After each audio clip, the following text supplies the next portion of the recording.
Before I tell you this one, let me ask you something, and be honest with yourself while you answer it.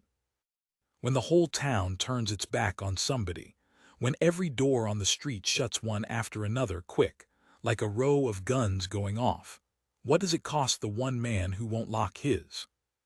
Because that's the part nobody puts on a headstone. We remember the crowd. We remember who got run out and who did the running. But the man who stood in the doorway with his lamp still lit, the man who let the whole valley hate him rather than hate two strangers who done him no wrong, history walks right past him. I knew a man like that once, and I knew the two women the frontier didn't want. I was 19 years old. I kept a little ledger of everything I figured I owed and everything I figured I was owed, and I thought I understood the arithmetic of the world.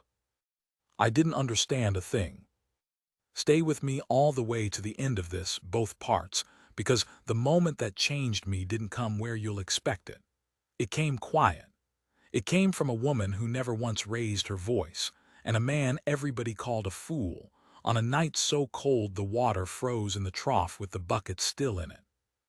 If you've ever been the one nobody would open the door for, this story is a promise from me to you. Somebody, somewhere, is keeping a light on. Let's begin. The first thing I remember is the sound the door made when Prout bolted it, and how my own hand was still half raised, useless, in the air where I'd meant to stop him. I want to say I stopped him, I didn't. There were two women standing on the far side of the general store's porch, out past the lamplight, and the whole street had gone the particular kind of quiet a street gets when 40 people are all deciding not to be the one to speak. Snow coming down slow, not the pretty kind, the mean kind, small and dry, that ticks against your hat brim like sand. It was the last week of October in a year I'll keep to myself, and Sweetwater Bend, Arizona Territory, my town, the only town I'd ever really known, was in the middle of doing the ugliest thing I ever watched it do. The two women were Apache. That was the whole crime. I'll say that plain because everybody in that street knew it and nobody would say it. They'd come in the back of a supply wagon that a freighter named Dutch had picked up outside the fort, and Dutch had let them off at the edge of town and driven on quick, the way a man drives when he's decided he's done a Christian thing and would like to be shut of the consequences before they arrive. The older of the two, I'd learn her name was Ista, though I couldn't say it right for a week, had a bundle wrapped against her chest, and a way of standing that made you understand without a single word that she had already lost more than you would lose in your entire life and had decided to keep standing anyway. The younger one hung a half step behind her shoulder. 16, maybe. Her eyes went everywhere at once, the way a rabbit's do, and her hands wouldn't stay still. Brides. That was the word that went down the street ahead of them like a spark down a fuse. Brides. Because a man named Corwin at the fort had let it slip that these two had been sent west to be married. Some arrangement between a mission agent and a rancher up, past the Mogollon Rim who wanted wives for himself and his brother, and had put in a word for two civilized, mission-raised Apache sisters. And then, when the paperwork got complicated and the army got nervous and the rancher got cold feet the way cowardly men do, had simply stopped answering. Two women sent across the whole width of a territory to marry men who changed their minds and didn't have the decency to send word. So they arrived betrothed to no one, wanted by no one, two brides the frontier had ordered and then refused to receive, like a crate of goods gone bad in transit. And Sweetwater Bend looked at them and saw only the 3 worst years any of us had lived through. I have to tell you about those years or none of the rest makes sense, and I won't pretend to you they weren't real. Raids had come through the whole southern part of the territory, real ones. The Hollies family burned out and 2 of them killed. The stage line cut for a season. Old Marta Kessler's boy taken and never found, and Marta still walking to the edge of town every evening at dusk to look at the road 3 years on in case. Grief like that doesn't stay grief. It ferments. It turns into something you can pour into a crowd, and the crowd will drink it, because Hatting a stranger is so much easier than carrying your own sorrow. I knew all that.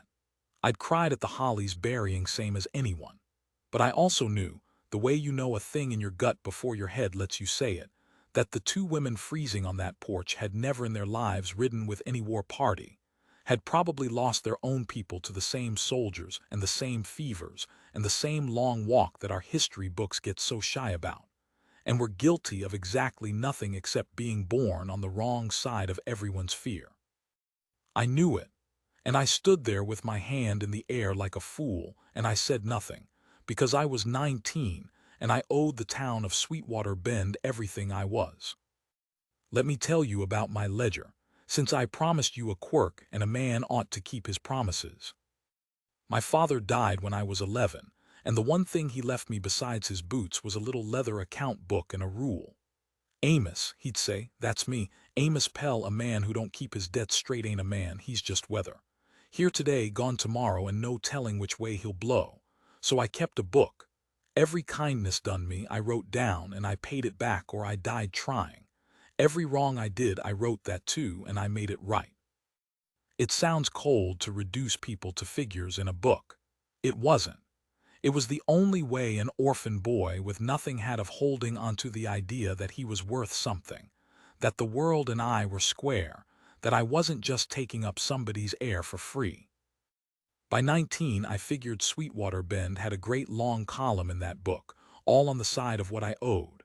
The widow Garrett who fed me 2 winters, Doc Aldous who set my arm for a chicken, Sheriff Bell who caught me stealing at 13 and instead of jailing me, put me to work sweeping his office and never once mentioned it again. I owed this town. And when the town, standing in the snow, decided it wanted 2 women gone, every figure in my ledger seemed to lean the same direction. Sit down, Amos, hush. This is the family that raised you, and the family is frightened, and you owe the family. So I hushed. And that's exactly when Silas Vane came down the mountain. You didn't see Silas in town but 3 or 4 times a year. He was a trapper, a mountain man of the vanishing kind, one of the last of them, and he lived up past the tree line in a country so high and hard that most folks in the Bend had honestly forgotten he was a real person and half thought of him as a story you told to keep children off the ridge. He was maybe 60, maybe more. His beard had gone the color of dirty snow, and his face was all weather and his eyes were a pale, unsettling gray. And when he came into town, it was to trade pelts for coffee and lead and salt. And he did his trading fast and left faster, because Silas Vane did not care for the company of men, and the company of men returned the sentiment with interest. There was a story about him, the way there's always a story, that he'd had a wife once, a long time ago, a Shoshone woman he'd taken up into that high country, and that she died up there of a lung sickness in a bad winter when he couldn't get her down the mountain and couldn't get a doctor up it. That he'd buried her himself with his own hands in ground so frozen it took him 3 days. Folks in the Bend told that story 2 ways. The kind way, poor old Silas, no wonder he's the way he is. And the cruel way, the way I heard Prout tell it once with a laugh. That's what comes of a white man marrying a savage. God took her to teach him. I remember Prout laughing when he said it. I remember writing nothing in my ledger about it because I hadn't yet learned that letting a wrong go by unmarked is its own kind of debt.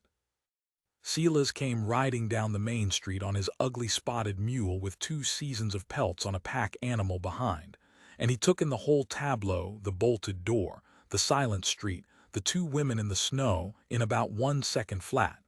I watched his face. It didn't do much. It just went still, the way a pond goes still right before the ice takes it. "What's this?" he said. Not a question, he didn't do questions. Nobody answered. 40 people, and not one would answer the mountain man. Finally Corwin, the fort man, the one who'd let the word brides loose in the first place, cleared his throat and said, in that oily, reasonable voice that men use when they want the ugly thing done but want somebody else's hands on it, "Sisters got dropped here by mistake, Vane. Meant for the Corliss ranch up north, only Corliss don't want 'em. Town don't want the trouble of 'em. Reverend won't have him in the mission house. We're figuring on Dutch carrying him back to the fort come morning, and the army can sort it." "Until morning," Silas said. Corwin spread his hands. "Ain't nobody's got room." That was a lie so large it had its own weather. There was room. There was the empty room over the saloon and the empty room behind the church, and the widow Garrett had a whole loft. There was room. What there wasn't was willingness. And every single person in that street knew the difference and had agreed silently to call it the same thing. I looked at the older woman, at Ista. I want you to understand she wasn't begging. That's what broke me standing there. She had stopped expecting anything from any of us. She held her sister a little more in front of her, shielding, and she looked at the snow coming down, and she'd already started, I think, doing the arithmetic of how two women survive a night at the edge of a town that wants them dead without wanting to be the ones to say so. She was figuring the cold. She was figuring where the wind broke. She had a whole grief-hardened competence to her that our comfortable little town could not have matched on its best day, and we were going to leave her to it and go inside to our fires and tell ourselves we were good people. Silas Vane looked at his own reflection in every one of those bolted doors, and then he did the thing that Sweetwater Bend never forgave him for. He got down off his mule. He walked over to the two women, slow, hands open and away from his body, the way you approach something you respect and don't want to frighten, and he said something to Ista. Not in English. Not in Apache either, I don't think. Some trade tongue, some mountain patois of Spanish and sign, and a dozen borrowed words that men who lived between worlds used to speak.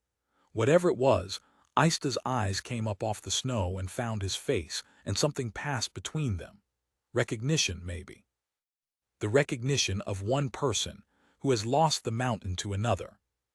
She answered him, 3 words careful. He nodded once. Then he turned around and faced the whole street, all 40 of us, and he said the sentence that I have carried in my chest for the rest of my natural life. "They'll winter with me. Up top. Anybody's got an argument, you can bring it up the mountain and make it to my face." You could have heard the snow land. And then Prout, fat, small-eyed Prout, who bolted the first door, Prout found his courage the way small men do in a crowd with the danger already deciding to leave. "You'll do no such thing, Vane. It ain't decent. Old man and too young, it ain't Christian." Now here is a thing I have thought about 10,000 times. Silas Vane could have answered that with his fists or with his rifle, and every man there would have understood it, and some would have deserved it. He didn't. He looked at Prout for a long, long moment, and what was in his face wasn't anger. It was something worse for Prout. It was contempt so total it had gone all the way around to pity. "Decent," Silas said. He said the word like he was turning it over to check for rot. "You bolted your door on 2 froze girls and you want to lecture me on decent." He shook his head slow. "I buried a better woman than this whole street'll ever raise in ground I dug with these hands alone because folks like you wouldn't send a doctor up a hill. Don't you talk to me about Christian. I've read the book. I know what side of that door he'd be standing on."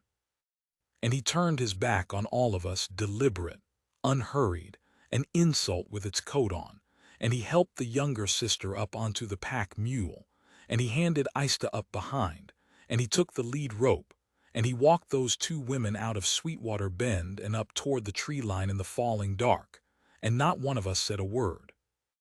I have to tell you what I did, because I promised you honesty, and this is the part that's hard. I did nothing. Again, I watched them go. I stood in the cold with my ledger heavy in my coat, and I felt the whole town exhale around me, that guilty, grateful exhale of people who have had their dirty work done by somebody they can now despise for doing it. And I went home to the bunkhouse at the Ferris spread where I worked, and I got in my blankets and I lay there, and I could not sleep, because, for the first time in my careful bookkeeping life, I understood that I had just watched a debt get born that I hadn't yet found the courage to write down. Someone had done a right thing in front of me, and I had been too much of a coward to stand next to him while he did it. That's a debt too, the debt of the coward to the brave. It's the heaviest kind because you can't pay it back, you can only pay it forward, and you never know if you'll get the chance. I got my chance 11 days later, and I nearly failed that too. 11 days and the town did what towns do. It talked. Oh, how it talked. The story of Sela's vein and the two Apache brides went around Sweetwater Bend and swelled with every telling until you'd have thought the man had committed some grand crime. The Reverend preached on it sideways, the way cowards preach. Never a name, all certain persons and the sin of unequal yoking and the wolf that comes down among the flock. Prout told anyone who'd stand still that Vane had took those women, with a leer that made his meaning filthy. And I watched decent people who knew better nod along, because it is so much more comfortable to believe an old man is a monster than to believe you yourself left two girls to freeze. I kept my head down and I did my work and I said nothing. And every night I opened my ledger and I looked at the blank line where I hadn't been able to make myself write the thing down. And every night I closed it again. Then the weather turned. Not a storm, the first true blizzard of that winter, come early and come hard. A wall of white that rolled down off the high country and shut the whole valley in for 4 days. Snow to the second rail of every fence. Cold that killed. When it broke on the 5th morning, the world was a blinding blank silence, and old Ferris sent me and a hand named Toomey out on the 2 strongest horses to check the high pasture fence and count what we'd lost. And on the way back, half froze ourselves, cutting across the low shoulder of the mountain where the drifts had scoured thin, I saw a shape in the snow that wasn't a rock and wasn't a stump. It was the younger sister. She had come down the mountain alone in the storm, and she had not made it. She was maybe a mile above town. She was curled in the lee of a boulder with a rawhide sling looped empty across her back and one hand still stretched out downhill, toward the bend, toward the town that hated her, because she had come for help. And I understood all of it in one sick lurch before Toomey even got his horse stopped. She was alive, barely. Her lips were the wrong color and she couldn't make her eyes track, and when I got her upright she said one word, over and over, cracked, through a throat half frozen shut. The word was a name, Ista, and then 2 English words she'd been carrying down that mountain like the last coals of a fire, baby, sick. I want you to sit with what that meant, because I've had years too and it still stops my breath. The bundle Ista had held against her chest that first night in the snow, the one I'd been too busy with my own cowardice to really see. It hadn't been supplies. It was a child, Ista's child, a baby. Sent west with 2 brides, to a marriage that never was, into a town that shut its doors, and now up on that mountain in the worst winter in 10 years. The baby had taken sick, and Sela's vein could not leave a fevered infant to go for help, and could not save it alone.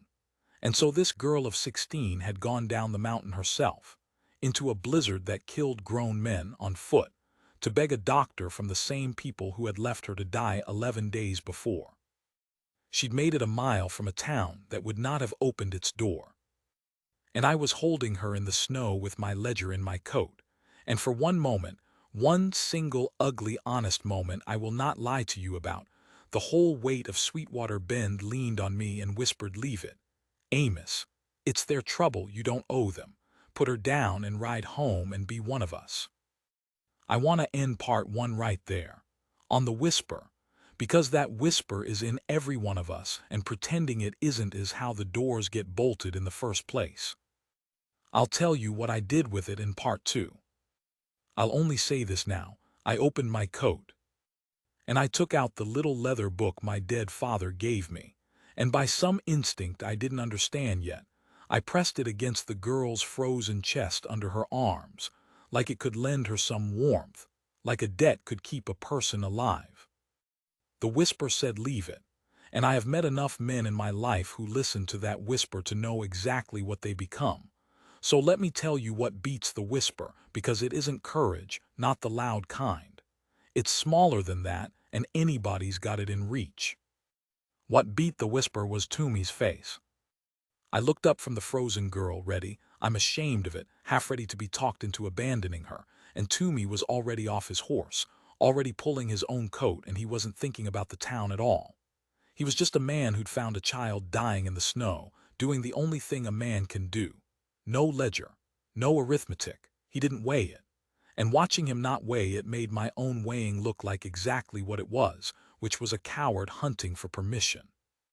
So I stopped hunting. We got her onto my horse, wrapped in both our coats, me up behind holding her against my chest so she'd have my heat, and Toomey rode ahead breaking trail and shouting, and we came down into Sweetwater Bend at a dead run in the blinding after-storm light, screaming for Doc Aldous. And the town, I'll give it this one thing, the one decent thing it did in this whole story, the town came out. Because a half-froze girl on a cowboy's horse is a rescue, and a rescue lets people feel like heroes. And Sweetwater Bend was starving to feel like the hero after 11 days of being the villain and knowing it. Doc Aldous took her, warmed her slow, the right way, no fire too fast. And while he worked I stood in his front room dripping melt onto his floor, and I heard myself say the thing out loud, to the whole crowd of them jammed in the doorway, the thing none of us had said in 11 days. There's a baby up there, sick, and an old man who can't leave it to come down, and this child, I pointed at the girl on the table, 16 years old, blue at the lips, this child walked down a mountain in the storm that killed the Peterson bull to beg us for help, us. I was crying, I think. I didn't care. So somebody's going to help me get a doctor up that mountain, right now, today. And here is where the story turns, and where I learned the thing that changed the shape of my whole life. So hold on. They didn't want to. Even then. Even with the girl on the table in front of them. Even with the shame of it right there where they could smell it. Half of them still didn't want to. I saw Prude in the back start to open his small mouth to say something about not risking good men for savages. And I want you to know how close it came. How the meanness in a frightened town is a coal that never fully goes out. Always ready to catch again with the littlest breath of wind. It was the widow Garrett who put it out. Little old widow Garrett who'd fed me 2 winters, who I owed a whole page of my ledger. She was maybe 5 feet tall.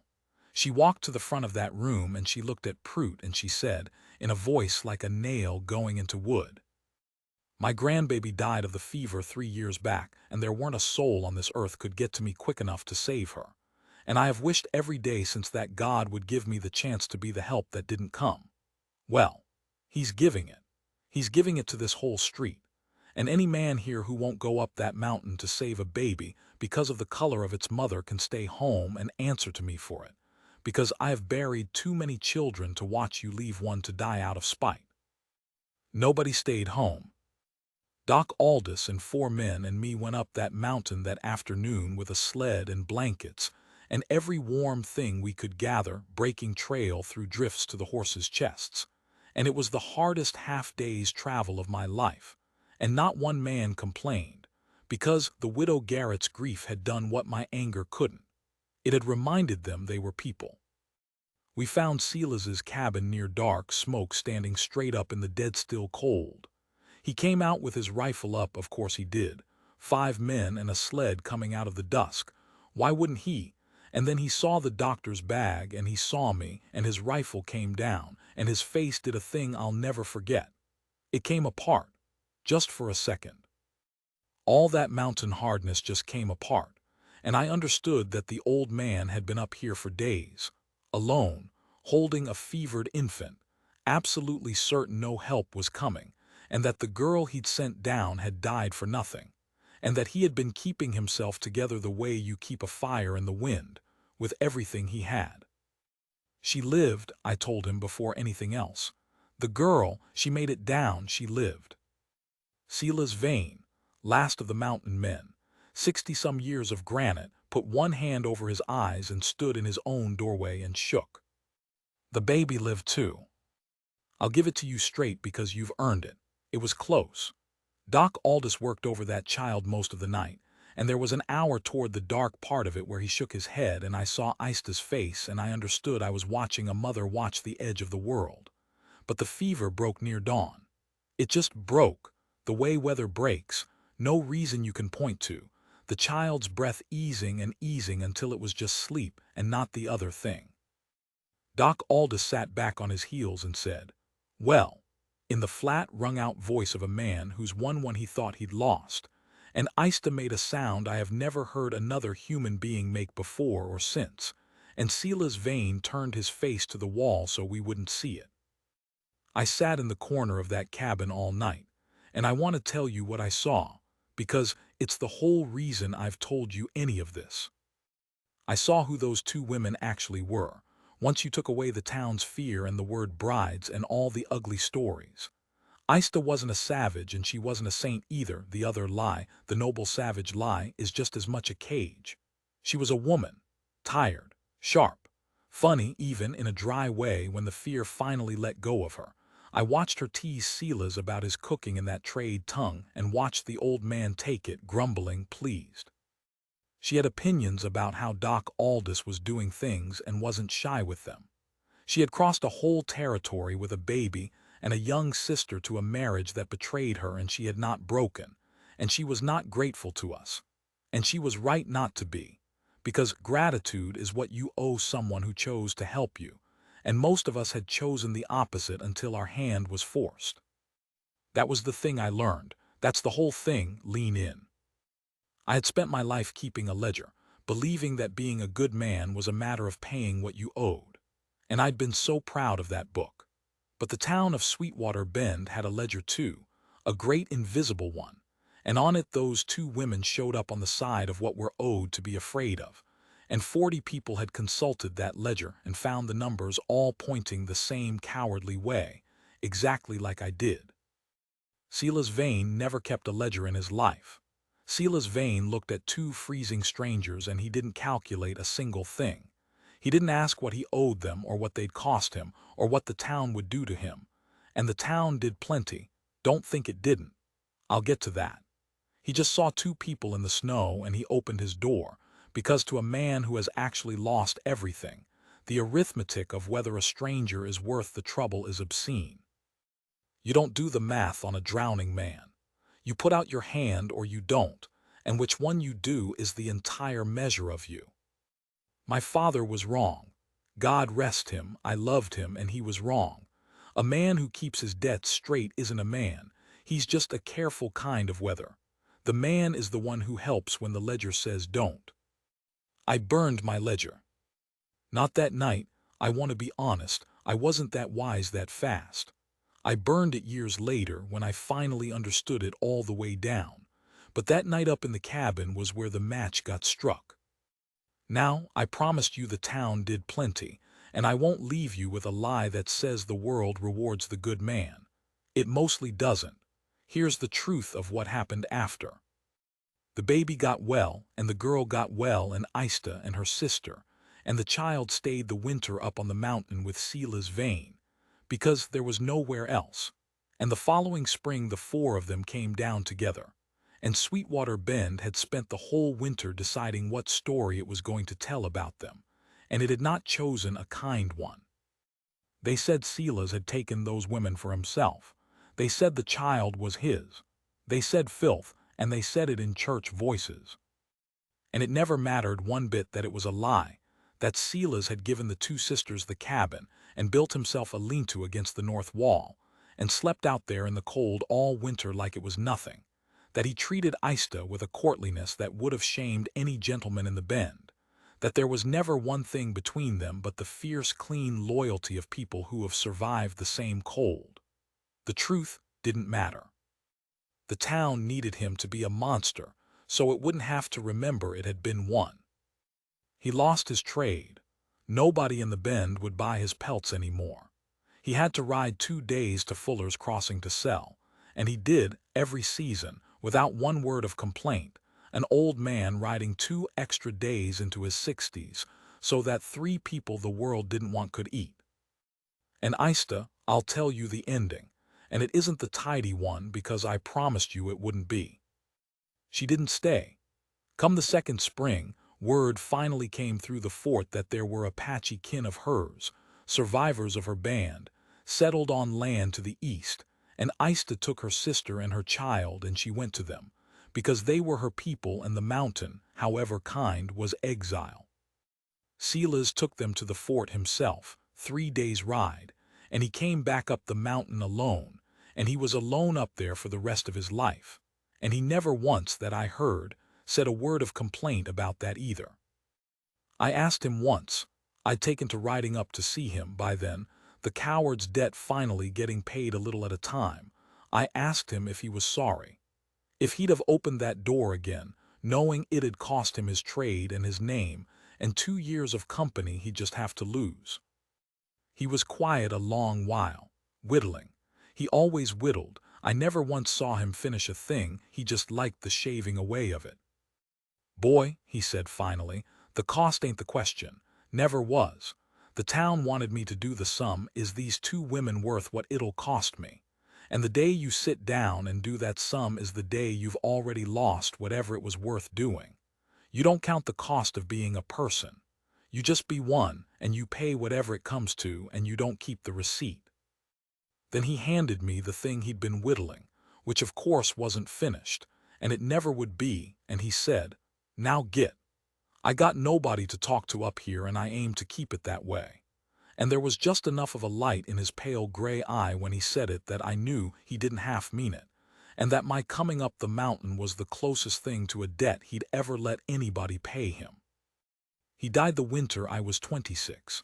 I found him myself, come spring, gone peaceful in his chair by the cold hearth, the mountain finally quiet all the way around him. I buried him up there with my own hands, in ground so frozen it took me the better part of 2 days, next to a smaller, older grave I'd never asked him about and understood without asking. I don't know if Ista ever learned. I hope she did.